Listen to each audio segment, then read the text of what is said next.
Let me interject here, Sandy, real fast. Claudie, you came through the corporation and Dunami and whatever, and can you explain that a little bit and how you got here and your experience with that? Oh, yes. It was an interesting adventure. Being in the corporation, I was used nightly as a baby factory by reptilians.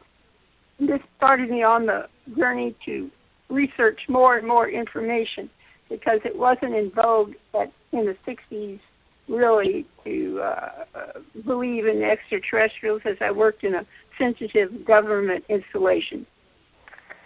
Anyway, after 40 years, too many visions were presented of what the corporation was presenting as a valid truth, which wasn't, it didn't ring true. It did not ring true. And so I began a search privately. I only talked to one person in the corporation who understood exactly what I was saying and already knew the information. And I was so surprised to find out this gentleman already knew everything. And I don't mean Paul Twitchell. It was another, quote-unquote, echist undercover.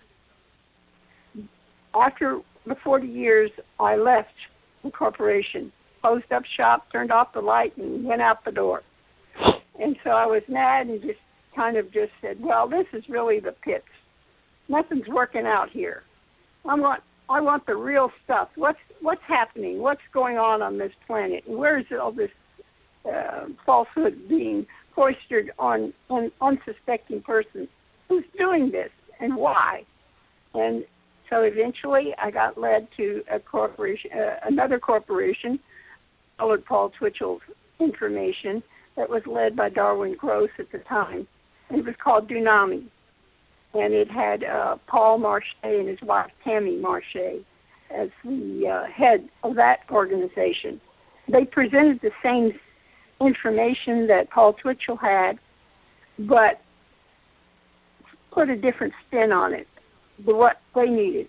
They never told anybody anything about differences in the corporation and Dunami.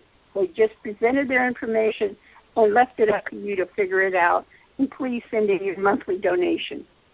So all I saw was the same thing that I had in Eckankar. So again, after 6 years there, I left. And I was really bad now. All right, God, quote unquote, what's the deal here? So I came into an illness one night, really bad, high fever, frustrated and not well. And but I kept my continual awareness of Paul Twitchell and Rebisar Tars. And Rebisar Tars came in a dream vision and said, get up and go to the computer. So I got up like at 2 o'clock in the morning, went to the computer, and just started surfing. And finally, I typed in the words, what is truth and what is realization? And Duane's website popped up. I didn't specifically ask for it, it just showed up. And so I started reading it, and I said, oh, this looks really weird. There's another, guy selling his wares. I was very callous by now. I didn't believe anybody or anything. Anyway, in his presentation, he said, try you, and ask a question before you go to sleep at night. I said, oh, okay, fine, I'll do it. And took the chance, did the song for about 3-4 minutes, finally went to sleep. And in the dream state, Rebisar Tars appeared, and Paul Twitchell appeared and gave me information that led me straight to Duane. A couple of days later, I got a phone call, and I couldn't believe it. The head of this organization takes the time to call people? Wow, this is pretty good. I guess I'll investigate further. And that's how I got through the New You Presentation Foundation and have been there ever since. It's only been a couple of years. But every day there's a new adventure, as Duane has mentioned. And if you are sincere in your heart and you present the sincerity to the all is, which is the term he uses to describe everything in creation and outside of creation, more and more information is given to you. And so it's an adventure. Life is an adventure that never ends. It never stops. It keeps presenting. Every day there's a new bit. Even if you're going through your life, mundane life, get up, go to work, go to the grocery store, change the oil, go back home, make sure the kids do the homework and go to bed, and over and over and over again to the point where you're saying, what is the point of life? There is more to it than just this, and I want to know it. So if you have the gumption or the wherewithal, take this adventure. You might see something very interesting. Thank you. Claudia, real fast, what was that experience you first had that cinched it all when you flew through the darkness? Oh, that went well. In the corporation, they have the levels, the physical, astral, causal, mental, and so on and so forth. And Duane has readjusted them so that they're more accurate. You have your 5 bodies, and whatever, like if your mental body is working at the moment, you're doing mental calculations or writing a thesis or something like that. If you want to get closer to it, there is the intuitive body that leads you right up to what Duane calls the deep dark border, and that's the dividing line between creation and the higher planes of existence. To access this information is a gift beyond price. There's no amount of anything that's valuable on the physical side that could equal it. But you get to see what is in the other side of creation. The cause and effect universe is the creation. You do something and you get an effect. And you get beyond that into the light area, I'm going to say. All is invisible. You have to learn how to recognize it in your present life. And it comes in unsuspected moments. The guides, Rebisar, Puvi Light Sea, Shamasita Breeze, Claudette, all of the guides, Pythagoras, these guides are here to help you. They always answer your question when you ask, but you may not recognize the answer. So when you're in the dark, you can't see stuff. But when you're in the side of creation, it is invisible light. If you can experience with that or experiment with that thought, invisible light, that is you. And you can see a reflection of yourself everywhere you look if you recognize it. So take the time to recognize invisible light. Thank you. Well, I actually meant that experience when you went through the darkness and you were flying out there and you saw that little light in the distance. Remember the first experience you had? Oh, boy, that's taxing my memory. Remember when you went through the door? Oh, yes. Okay. My first experience, real sight experience, vision, was this. I was in a land of darkness. There was no life, L-I-F-E, and no light, L-I-G-H-T. There was nothing. It was void. It was empty. It was dead. But way in the distance, when I became aware of where I was standing, so to speak, I saw a little pinpoint of light. And I thought, I'm going for that. So I ran or visibly move as fast as I possibly could to get to it. This is where I first encountered Duane on the real side. There was a building in front of me, like a hospital emergency room area, where they have those sliding glass doors. And I was going full tilt because whatever was chasing me was not something I wanted to meet. So the closer I got to it, I noticed the doors were not opening. And there was bright light in this room. And I thought, I'm going to go through it, no matter what. If I have to bust through it, I'm busting through. So I went full tilt to the doors, and just as I got to them, they opened. And so I tumbled into this room, and I wound up on the floor looking up. And when I looked up, I saw Duane. And I said, hi. And I said, I made it. He said, yes, you did. You made it through those doors and into the light. So everybody's first time meeting with Duane on the real side is an adventure, opportunity, and it is never ending. There's a new one every single day if you want it.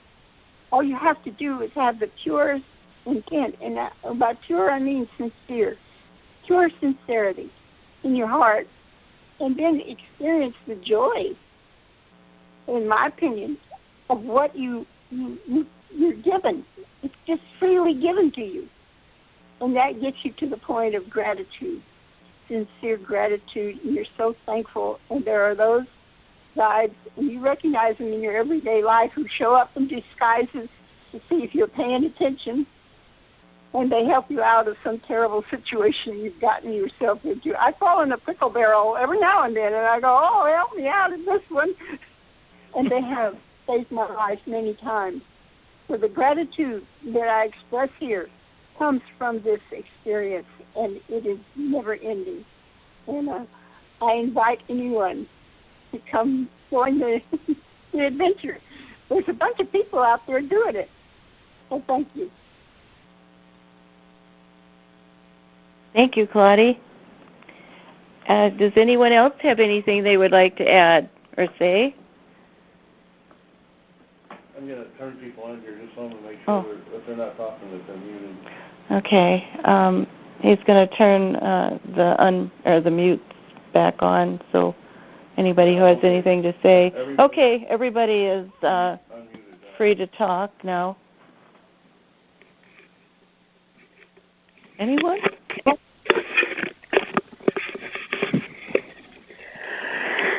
Thank you, Bob and Sandy, for the show. Great show, and thank you, Claudie and Duane, for sharing.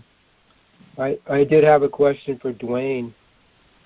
Duane, you mentioned the true silent ones, and I wonder if you could talk about them a little bit, and if you had any experiences with them or your relationship with them and how that all works. This sounds like Val. You identified the caller, yes. Val. Okay, you're identified, Val, yes. Yes, President of the Nations United Universal University. Yes, welcome, Val. It's an honor to have you here. Yes, sir. And so this is very interesting, and Paul described these as the silent ones, etc. The real guides are here in creation for those that are looking for the true reality life is.